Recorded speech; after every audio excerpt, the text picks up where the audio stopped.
Okay, Michael has a pair of questions. I'm going to go with his second question, which is, will venture capital support benefit corporations at the expense of faster returns?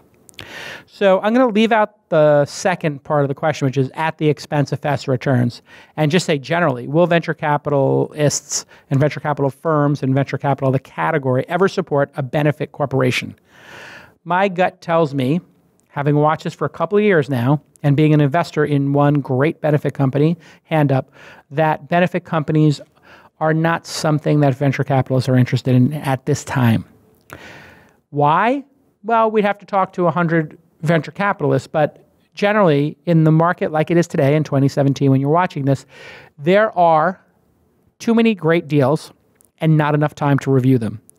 Any way you can disqualify a company or a founder helps you through the sorting of all these great opportunities. So some VCs say, I don't invest pre-product market fit. So come to me after you have some traction. Other ones say, we only do Series B and on. So we only do when you're in the scaling mode of your company.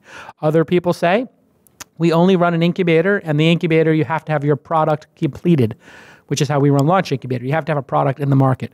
You don't have to have massive traction, but you have to have the product done so we can help you grow it. If it's not done, then we're sitting there waiting for you to finish, right? Makes sense. So given all of that, when you throw in some wild card, it basically will give, in my experience, venture capitalists who have too many amazing deals to choose from and not enough time, it just gives them a really easy way to say, not in my wheelhouse. Just like they might say, I don't do dating apps, or I don't do enterprise, or I don't do life science. I don't do benefit corporations. It is a scarlet letter to a certain extent. And to prove this, if you go back and you listen to the episode where I interviewed Rose from Hand Up, when she pitched me on investing, I said, no, I'll just give you a donation. Because in my mind, benefit corporation sounds like it's never going to be a real business. I was wrong, of course, it is a real business. But I think I had probably what everybody else was. A benefit corporation is sort of like a nonprofit. And it is, in a way, but it's also very different.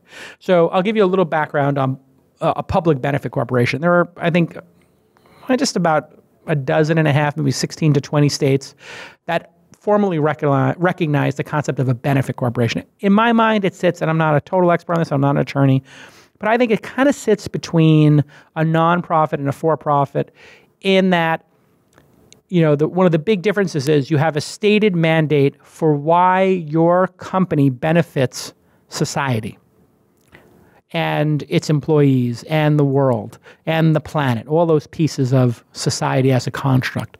So you have to state in your articles of incorporation, at least as I understand it, excuse me, you have to state what is your purpose? Why are you doing this? What is the benefit to society? So let's say it's Hand Up, you're trying to help people transition from homeless and out of poverty, transition out of homelessness and transition out of poverty.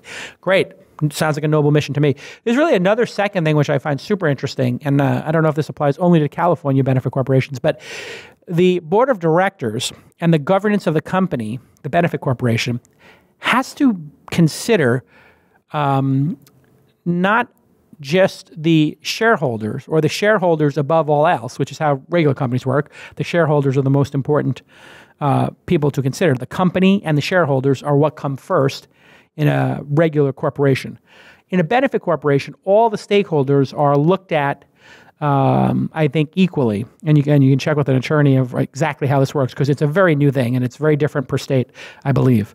Now, what that means is if there was some massive decision to make, shutting the company down, selling the company, all different situations, you would look at the stakeholders, which are employees, the mission of the company, the partners, the community, all of these things around the company, as well as the shareholders. So you wouldn't put the shareholders first.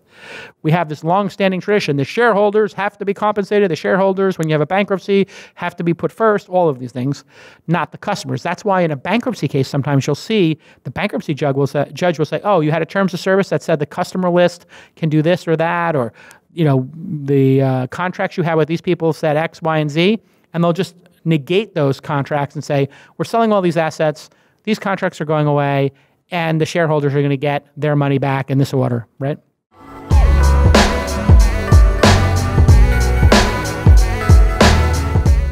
everybody, I want to tell you about a brand new service called Upside.com. My assistant Jess has been using it here, and it is awesome. You go to Upside.com and you book your hotel and your flight together, and they give you an Amazon gift card for between $100 and $300. Yes, if you are booking your hotel and your airline ticket together, your flight and your hotel together, that saves a lot of money for you, and they pass that along in the form of an Amazon gift card. If you're a frequent biz traveler, your company saves a bunch of money, and you can get thousands of dollars a year just by buying your air and hotel together at Upside.com. Plus, you'll still get all your miles, so there's no issue there. And it takes about 3 minutes, or less actually, I did it less than 3 minutes, to see how much you can save by buying your flights and hotel together for one low price.